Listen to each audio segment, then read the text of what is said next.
Witam wszystkich słuchaczy w 17. odcinku mojego podcastu, czyli biuletynu analitycznego o kosmitach.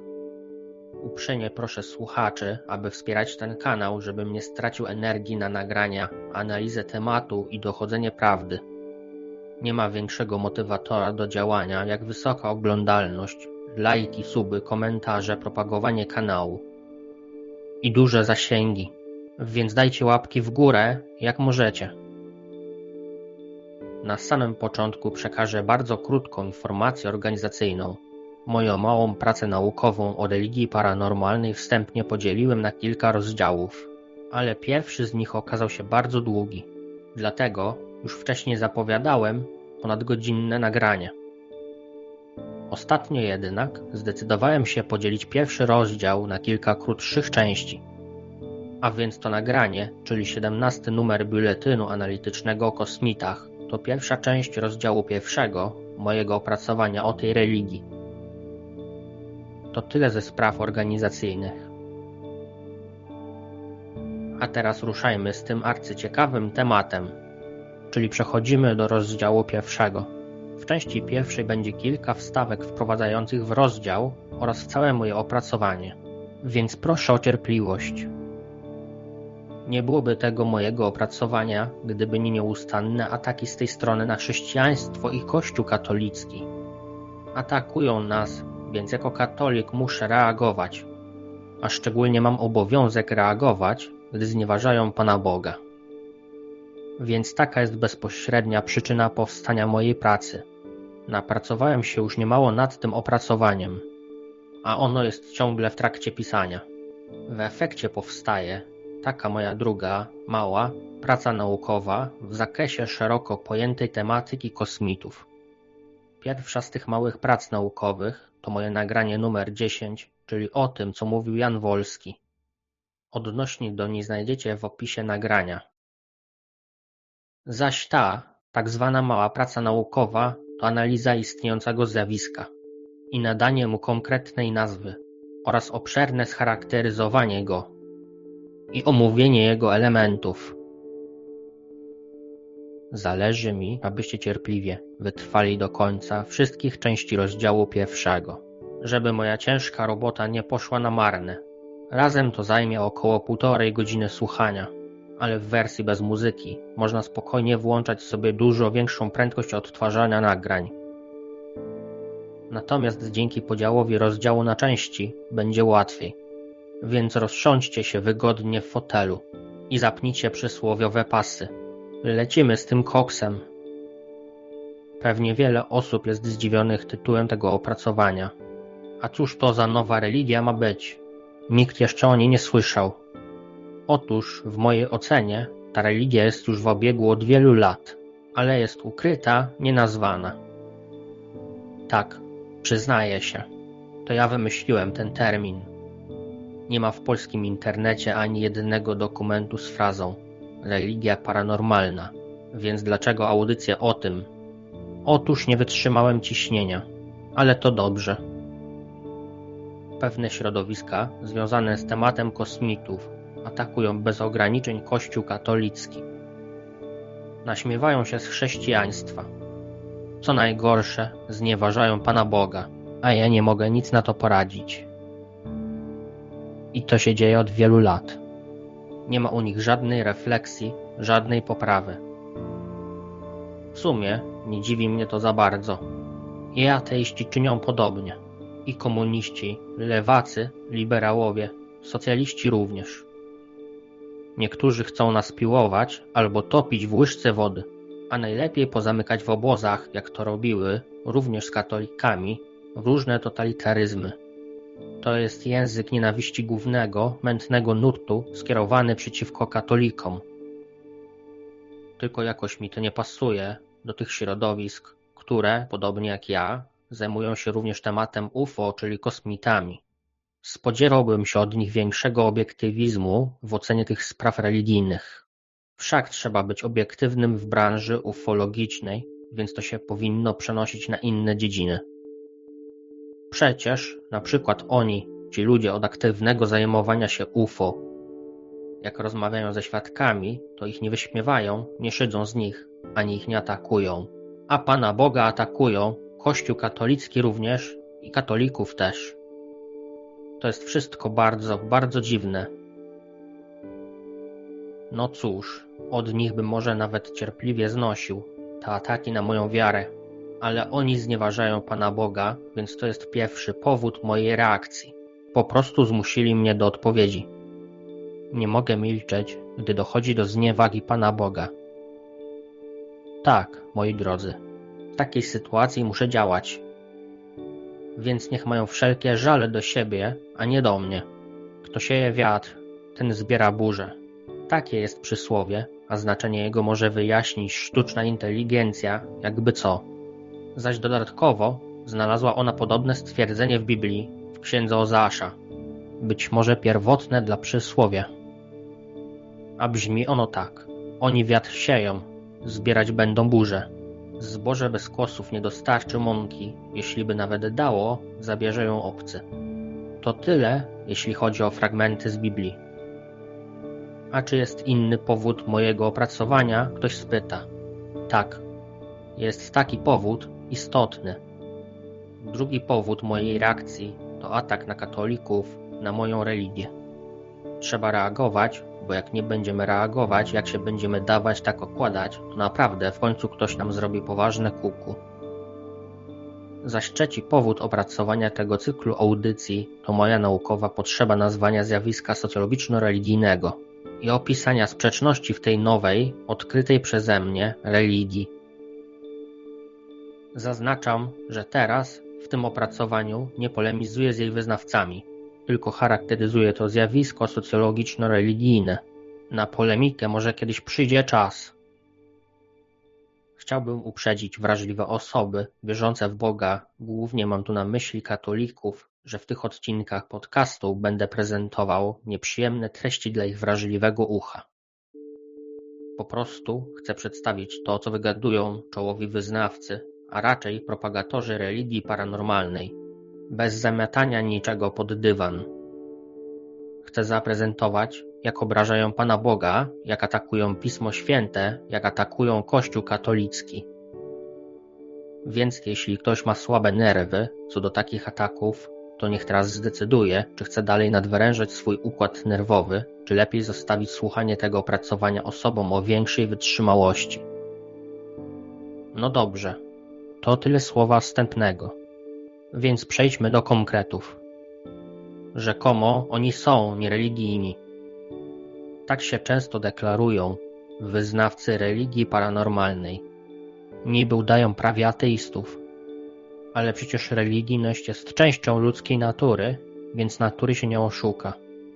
Człowiek jest zwierzęciem religijnym, jak mówi się żartobliwie, więc wyznawcy paranormalnej religii sami siebie oszukują. Próbują oszukać naturę człowieka.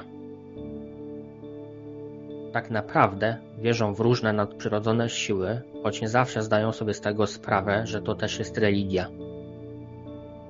Stąd kojarzy mi się ten ich kult paranormalny z jakąś wiarą zastępczą. Słuchając z ich ust różne sprzeczności odnośnie ich wierzeń w absurdy i rzekomej niewiary w religię, często pękałem ze śmiechu i komentowałem pod nosem te ich dziwaczne wierzenia. W końcu nie wytrzymałem i postanowiłem zrobić o tym wszystkim nagrania, czyli to jakby czwarty powód mojego opracowania. Jeszcze jedno tytułem wstępu, gdyż może nie każdy słuchacz zetknął się z definicją takich pojęć jak religia oraz paranormalny.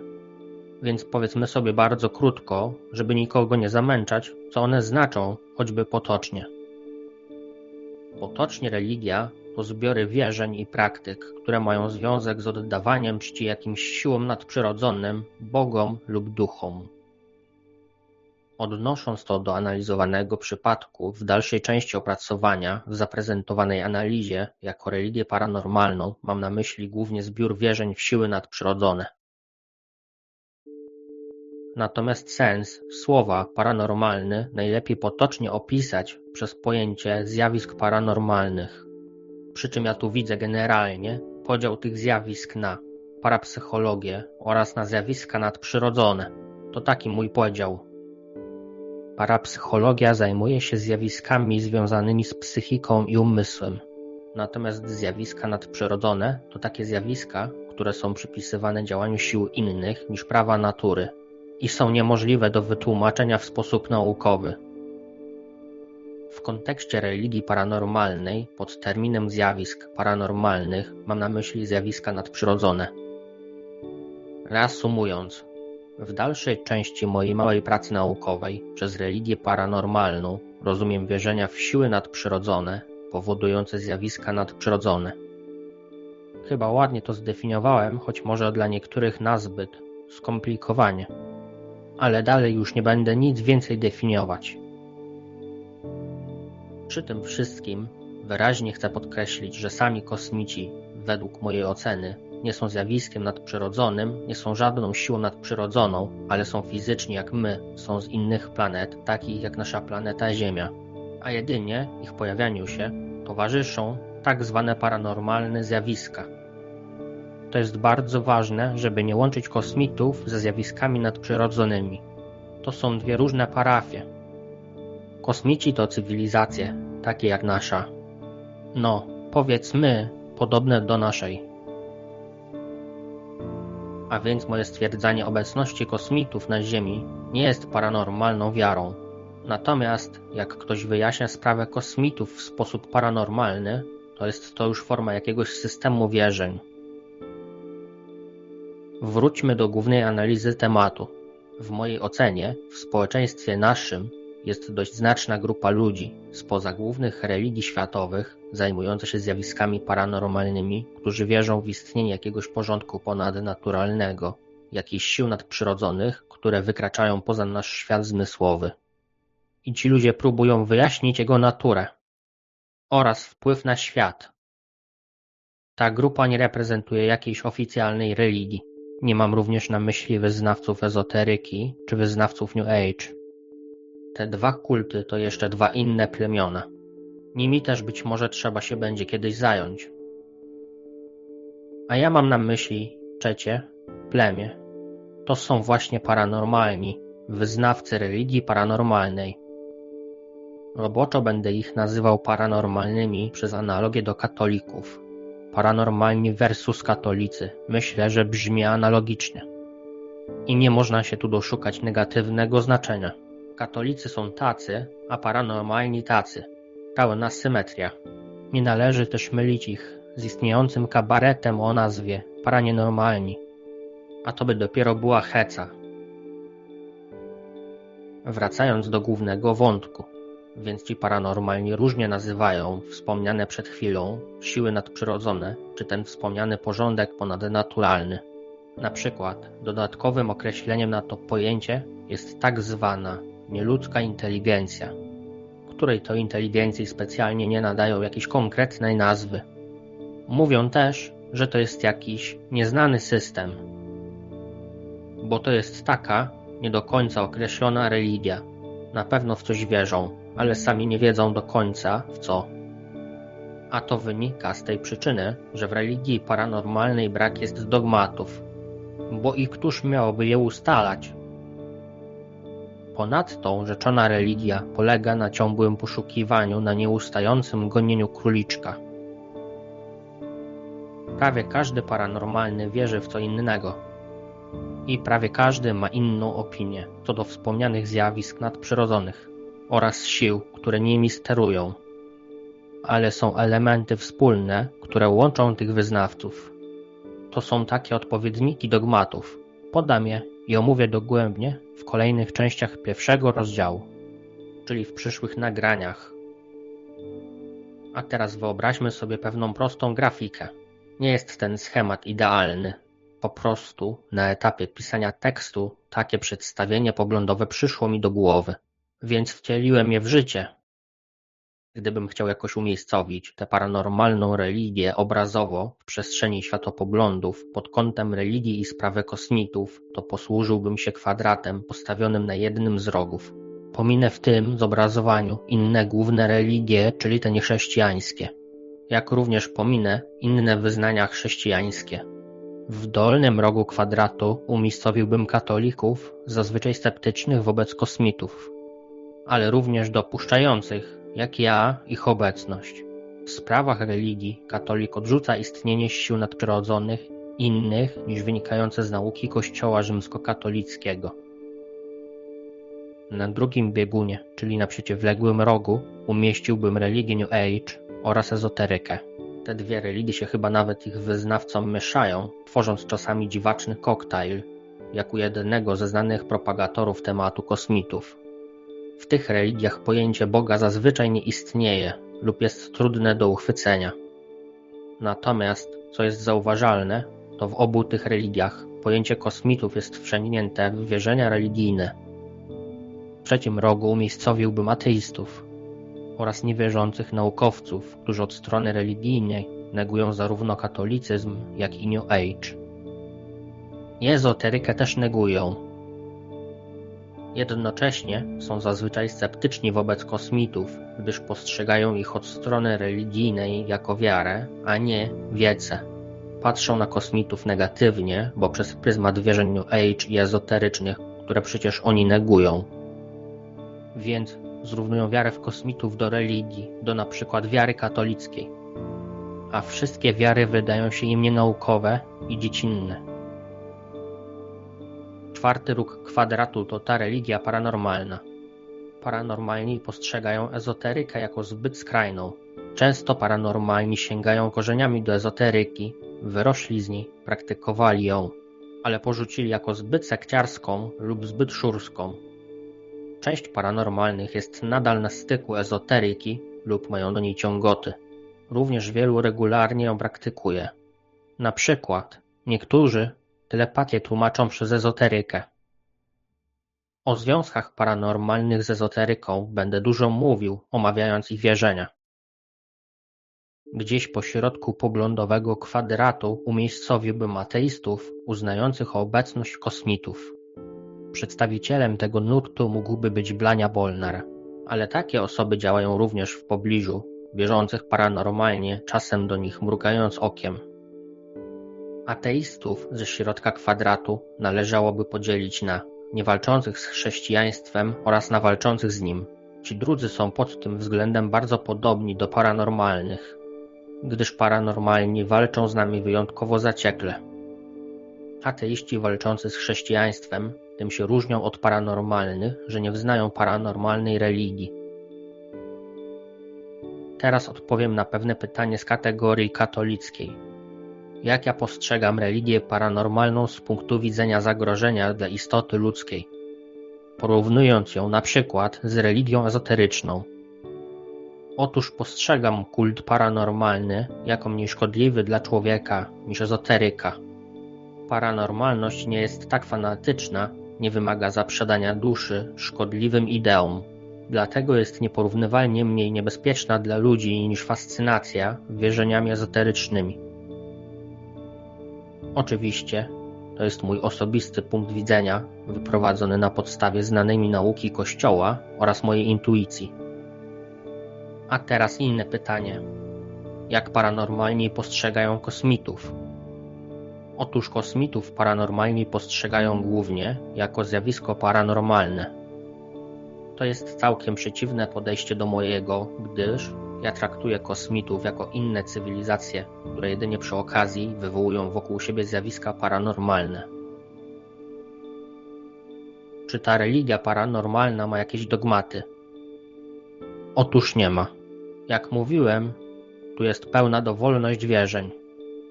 Jedna osoba wierzy w jakieś paranormalne zjawisko, a inna nie. Jedna uważa, że różne byty są czysto energetyczne, a inna, że rzekoma nieludzka inteligencja manifestuje się fizycznie. Można tę ich religię nazwać religią indywidualną lub religią osobistą. Każdy wierzy w co chce, byleby nie w Pana Boga. Jeśli ktoś publicznie uwierzy w Pana Boga, to wyskakuje z tej sekty. Ta religia nie ma dogmatów, ale są pewne wspólne zasady, które łączą jej wyznawców. To jest takie wspólne spoiwo ideologiczno-religijne. Wśród tych zasad jest wiele stwierdzeń bądź zachowań bardzo negatywnych. W następnych częściach rozdziału pierwszego wymienię te zasady i omówię je. Omówię szczegółowo to spoiwo, które ich łączy. Pierwsza ich zasada będzie mroziła krew w żyłach chrześcijan. Omówię ją w kolejnej części rozdziału. Wypatrujcie więc następnego nagrania. To na razie tyle. Warto wspierać mój kanał oraz moją działalność, żeby mi nie zabrakło energii. Jak widać, nie płynę z głównym nurtem. Nawet w ufologii. W efekcie tną mi zasięgi, więc potrzebuję pomocy słuchaczy. Polecajcie mój kanał, gdzie się da. Na forach, w mediach społecznościowych, znajomym, rodzinie. Z góry za to dziękuję.